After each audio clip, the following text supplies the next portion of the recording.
Well, hello. So we got Hippopotamus. With a name like that, what could this movie be about? Well, let's find out. Good old Hippopotamus. Yeah, spoiler alert, you know the drill. I'm talking about it, so turn this off if you haven't seen it and you want to watch it, or if you don't care, keep watching it, whatever. Anyway, that's dealt with. So, it's we got a woman who wakes up in a room, and she has bandages on her head and her legs, and she's in this really uninspired blank room. There's like a painted brick wall, and there's like a single chair and a toilet and a sink, and that's about it. The rest is like empty. It's just this white room with a fluorescent light. And a guy comes in. He explains that his name is Thomas, and he's basically kidnapped her, and he's severed the ligaments in her legs so she cannot move. And do not try to move because it will cause irreparable thank you, damage to her legs if she attempts to move. He gives her some pills. He says these are painkillers and contraceptives, but then clarifies that the contraceptives aren't because there's like gross, sexy things going on. It's like strictly to stop her menstruation or something like that. Okay. I mean, that doesn't make it any less creepy. So there's like one thing that he's not doing, but the rest is still pretty. Anyway. So that's fine. He says basically, he's gonna feed her 3 times a day. If she needs to go to the bathroom, he'll help her go to the bathroom. He'll help her bathe every other day. Really kind of creepy shit. And she asks him like, "Do you hate me?" And he's like, "No." And he leaves. Anyway, next day, same thing happens. She doesn't seem to have any memory of the previous day either, so he explains to her, like, "You're Ruby." Tells her all the same stuff again that he told her the first day. Even says, like, her purse is on a chair over there. He didn't go through it because it's her personal belongings or whatever. Still doesn't make it any less creepy. You know, that doesn't make you a gentleman because you didn't snoop through her purse after you kidnapped her and, like, sliced her legs up. But anyway.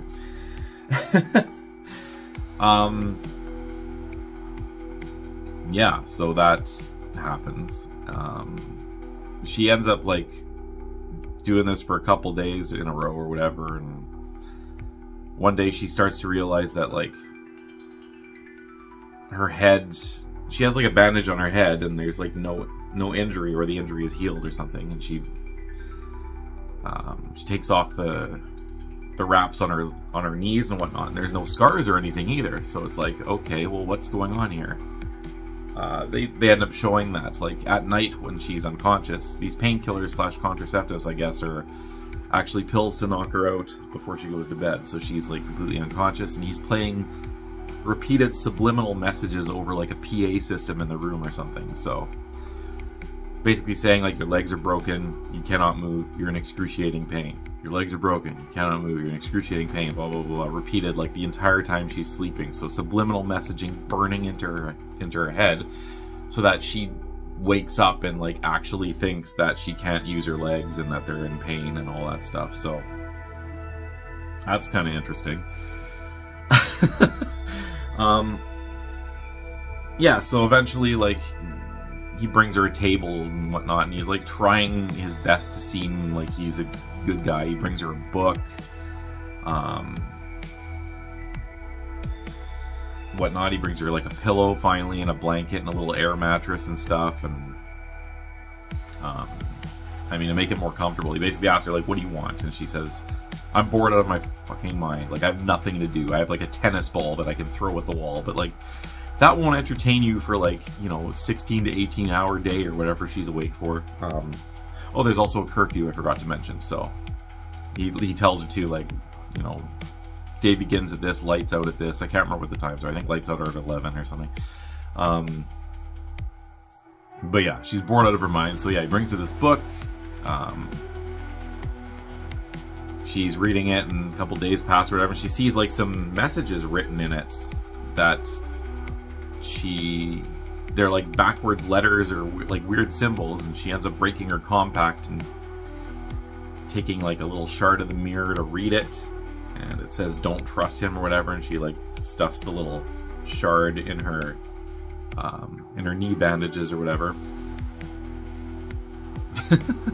It's an interesting movie. I don't remember the exact like order of all these events, even though I just literally watched it like 3 seconds ago, so I apologize if any of this is out of order. But at some point he brings in like a table so they can eat dinner together, and the book is one of the things that like triggers her memory. So she actually has a memory of before she was kidnapped and whatnot, of like reading this book. And he's like, yeah, she's like, oh, I really like this chapter. And he's like, yeah, that was always your favorite. And she's like, yeah, that's fucking creepy. I don't remember if I said this in the beginning of the video or not, but he like explains that he knows all about her, like her life and whatnot. So it's real stalker syndrome, right?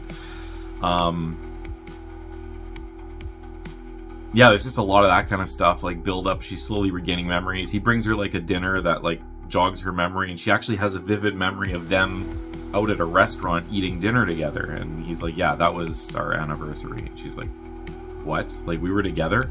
And he's like, yeah. Still, really creepy. Kidnapped. I mean, what are you, a stalker ex-boyfriend or something? Like, we don't know.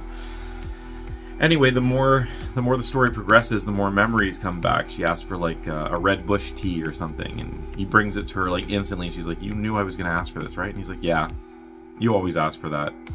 Or yeah, he offers her like a warm drink with her meal that day or something, and she asks for that. And he brings it, and she's like, "Okay, what the fuck?" Like, maybe there is some truth to this thing, but she's still like, you know, kind of cautious because he's locked her in a room, you know, set like timing rules, like you have to be awake and asleep at this amount of time, giving her pills, clearly lied about doing surgery because she has no scars on her legs when she takes the bandages off to find that. So at night she like practices exercising and running back and forth when she knows he's asleep, and during the day she pretends that she can barely walk and he like helps her walk and whatnot, and she's pretending that it's difficult and whatnot. And then meanwhile at night she's like doing push-ups like with her legs on the toilet and shit. Like, yeah, I guess she's prepping to get the hell out of there, which fair enough. But there keeps on being these memories that are flooding back of like her and him being an item or something. And at one point during the dinner she's like, so like how many other girls are you doing this to? Like, how am I gonna fall in love with you if you've kidnapped me and like cut my legs open so I can't walk? Like, it's not very fucking romantic. She even says something along the lines of like, you know, I've heard about sweeping girls off their feet before, but I don't think they meant like this, or something like that. It was better in the movie, but you get the gist of it. And he like is visibly upset, and like there's tears, and he's like, it's only you, trust me. Like, it's not, I'm not this creepy dude. And she's like, okay. But like, meanwhile, yeah, you are a creepy dude, because no matter what your history is, you still have her locked in a room. Anyway, they slowly seem to be building trust or whatnot, or she's at least making him think that she's starting to trust him with all these memories and whatnot. And yeah, the dinner one was like from their anniversary apparently, and she vividly remembers them having a genuinely good time and stuff. So she's kind of like, I guess, conflicted, but still at the same time, like, I'm being held captive against my will, so that's not fun.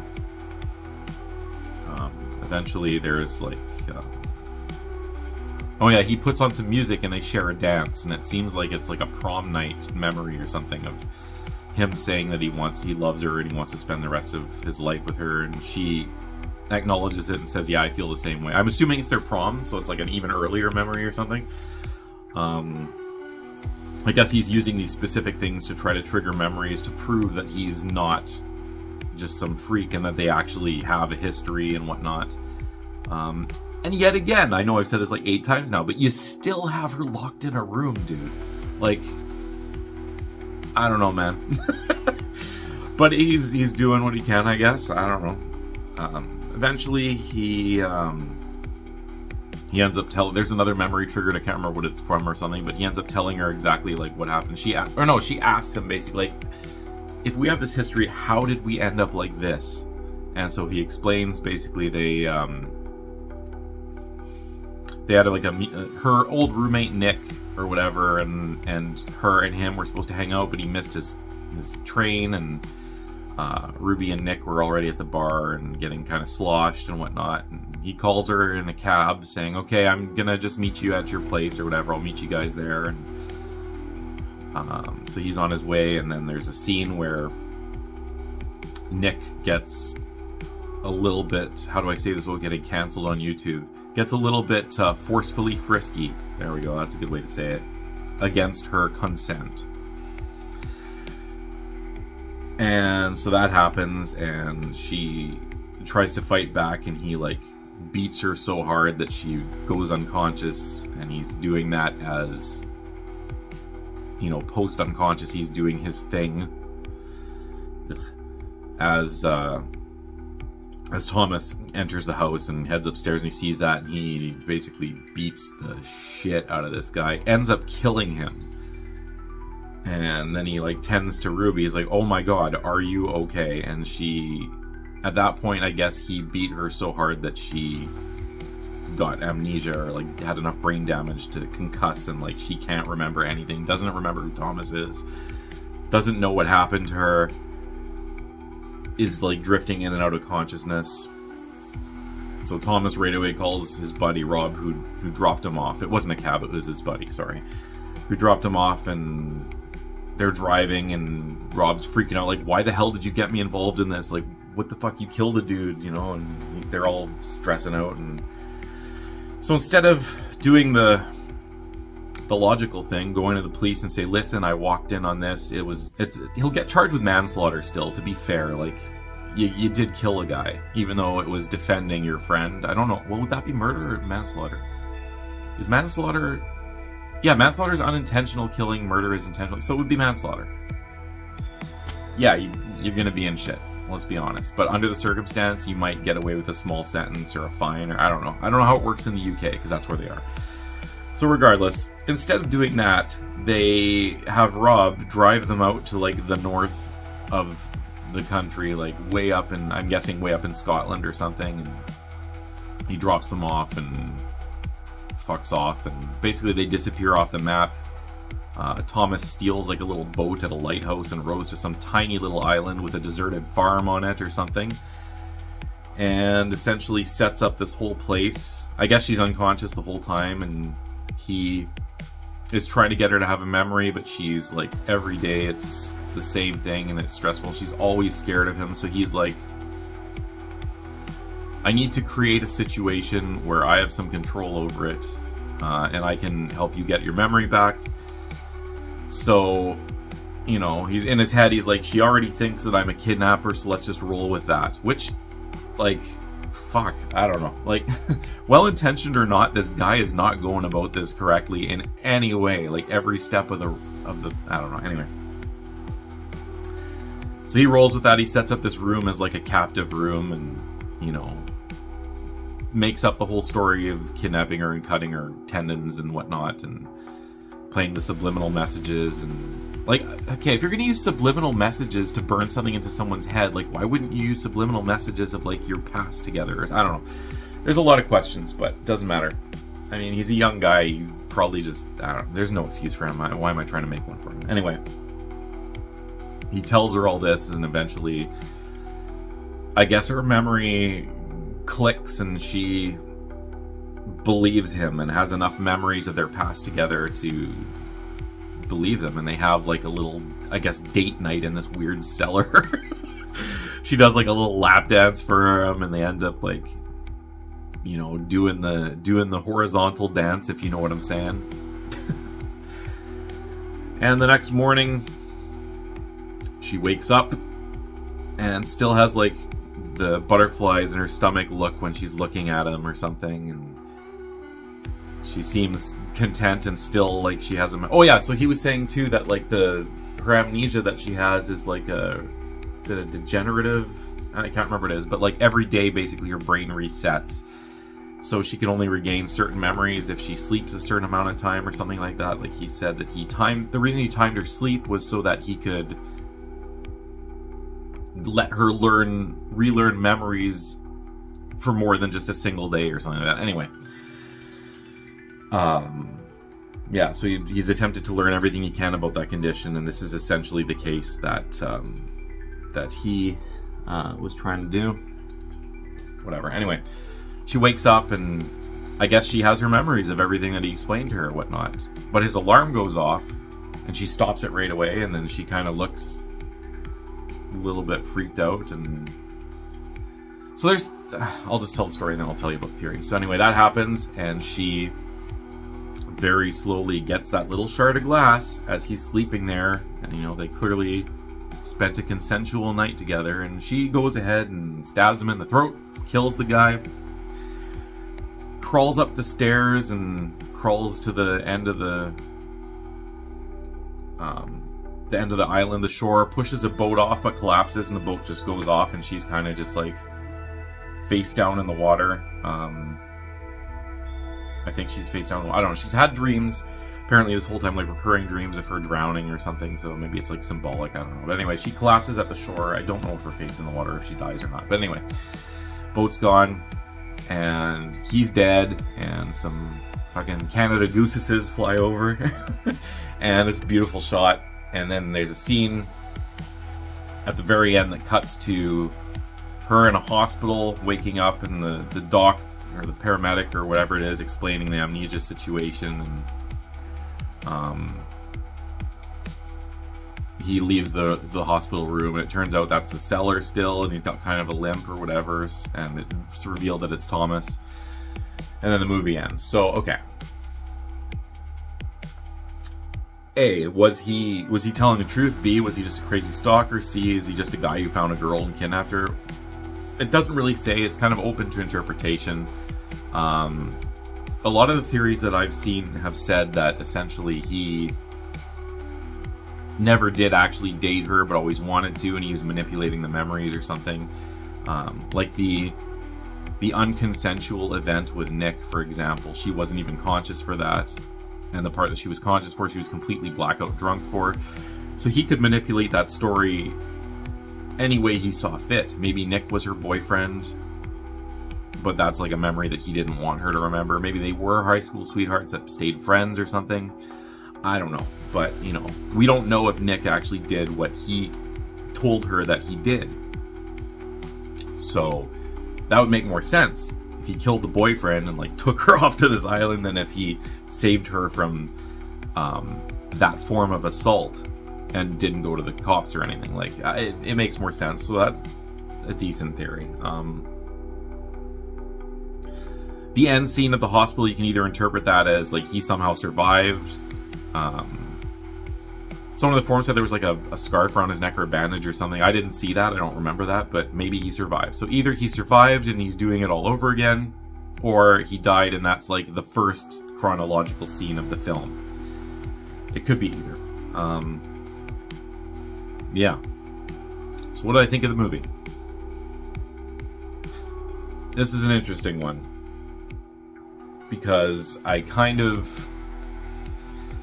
didn't fully understand it until, like, thinking about it afterwards. As I was watching it, it kind of made sense, and I kind of knew what I was thinking. So, I mean, I don't know. Let me think here. It's a neat concept.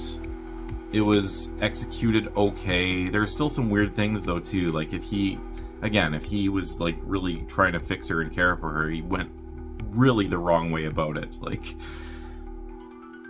so do I A, believe he was that stupid or not well written enough of a character to, or was he just, like, there was more to it and he was kind of a creep? Like, I don't know. So, you know what? I'm going to give it a 6.94. It was neat. It was okay. Probably won't watch it again. Would I recommend it? If you like this kind of movie, yes. If you're, like, just kind of like, I don't know, I just feel like something to watch, nah. I mean, it was neat, though. Yeah. I think that's about all I want to say about it. It wasn't bad, but it was okay. I don't know. Up to interpretation for the ending. We'll leave it there. Alright. Hippopotamus. Adios.